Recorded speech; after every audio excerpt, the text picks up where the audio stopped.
I'm going to get into Greg Strannigan's story, and he was a paralyzed man, and he got healing. I'm going to dive into his story, so stay tuned.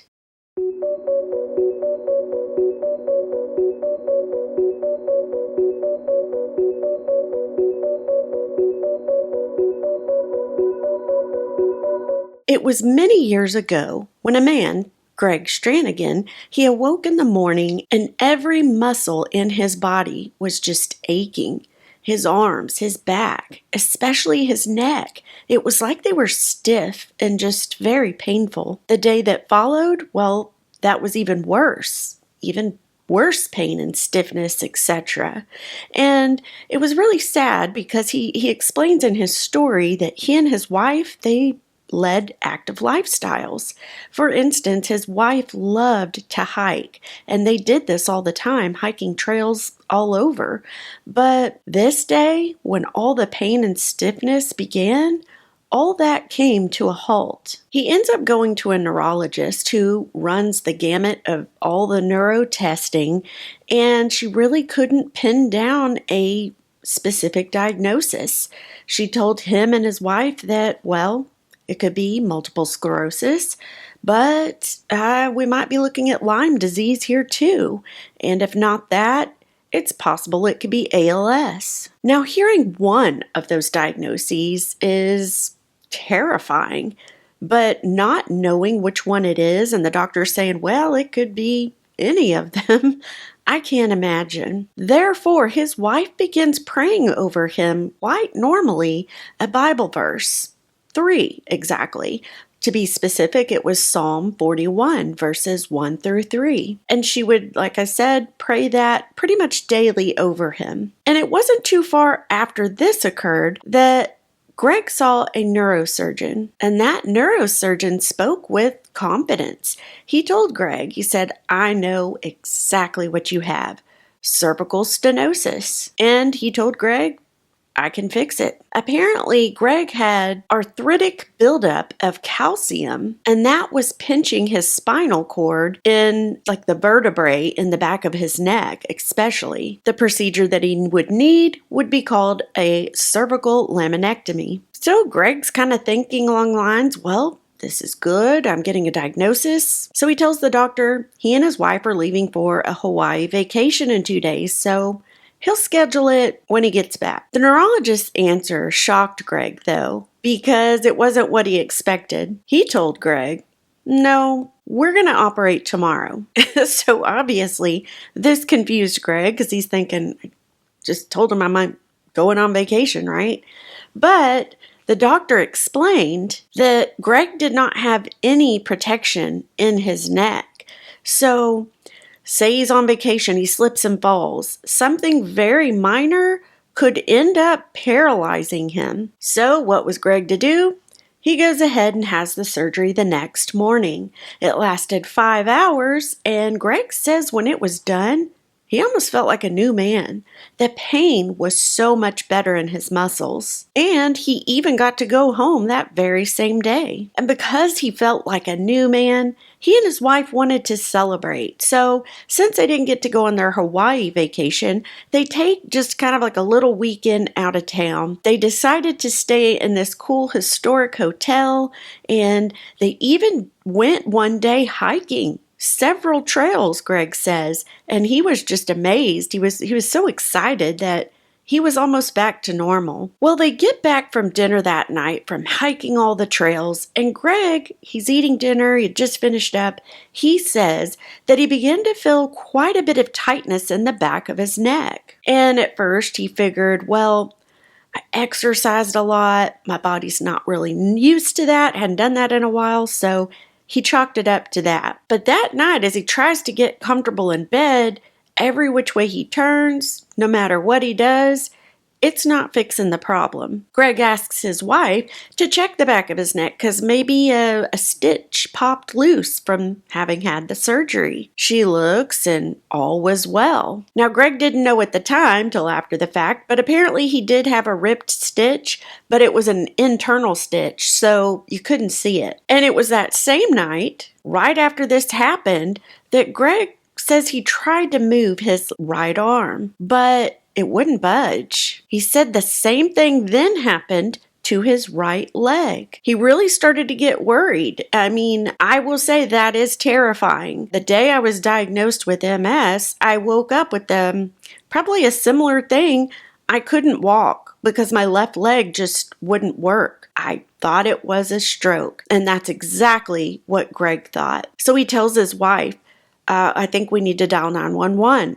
I'm having a stroke. Greg says while his wife was on the phone with the dispatcher, he tries to move his left arm, and now both his left arm and his left leg are motionless. He says he couldn't even feel like any sensation or like pain stimuli.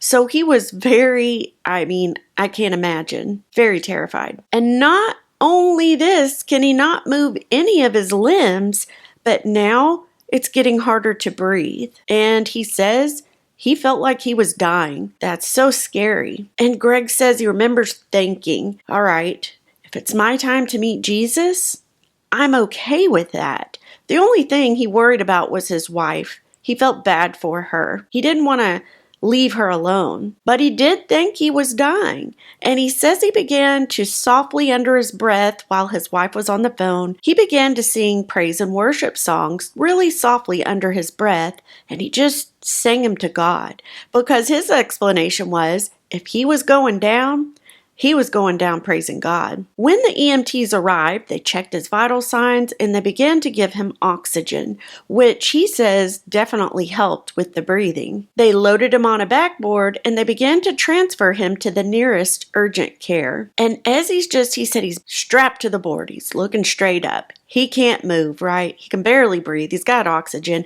He's just looking up at the ceiling lights as they're just carrying him out of that historic hotel and trying to get him transported as quickly as possible. And he says, which this is amazing, he says he heard the voice of God. He said it was soft. It was not loud, overwhelming, or scary. And God asked him, he said, Greg, why haven't you prayed for yourself? And Greg thought, I don't know. That's a good point. So he says that's when he immediately said just kind of almost like a short to the point, desperate prayer. It was pretty much, Lord, please help me now. And he said God began to act on his behalf in a unique way. He could begin to feel a little bit of tingling in his left fingers, then his left hand, and then his left leg. Surprisingly, he began to move them. And he said he was so excited that he's just, you can imagine a man just starting to flail his left limbs because he was so shocked and surprised and happy, all of it. And he began telling that urgent care he was laying in, look at me, I'm able to move these. After that, he then immediately began moving his right side limbs.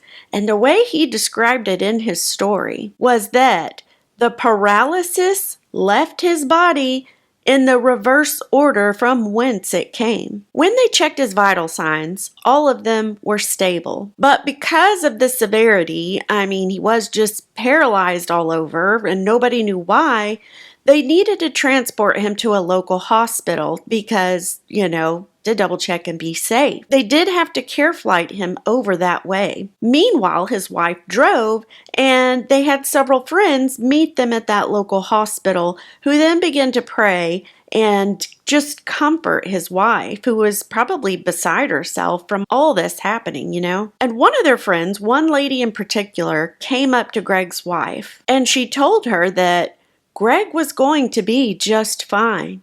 And then she read some scripture to her. And guess what that scripture was? Psalm 41, verses 1 through 3. The very exact same verses Greg's wife began to pray over him when he first got his diagnosis. Doctors did an MRI on Greg once at the local hospital, and it showed he had a hematoma, a blood clot. It was 7 centimeters long and it was pressing on his spine. This now explained all the symptoms that he had been having, from the paralysis to the not being able to breathe. He had emergency surgery that lasted a little bit over 4 hours. All was well after that. He said he got to go home. And he was just so thankful to be alive, thankful to have gotten this diagnosis and gotten it figured out. The next day, he had a checkup to just review, go over everything with his doctor, and his doctor told him, just the blood clot alone, Greg is a walking miracle because he should be dead. And at the very least, if not dead, then paralyzed permanently. Greg's wife did have a question for the doctor that day as well. And she asked him, she was like, when Greg was lying in the urgent care before being transported to the hospital, why was he able to move his limbs all of a sudden? Like, what would have caused that? And the doctor kind of chalked it up to, well, it was the steroids that he was given, because steroids get rid of the inflammation, which helps with pain, all that.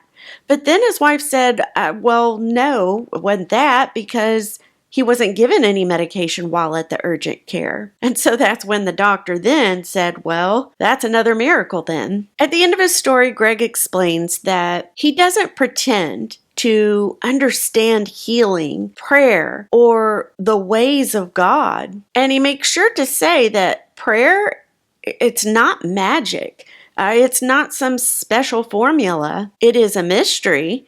But he says that one thing he knows is that prayer can bring extra dispensation of the grace of God, and just how much he's learned to depend on God. But what a fascinating story. This was just an amazing one I had to share with you guys. What a testimony.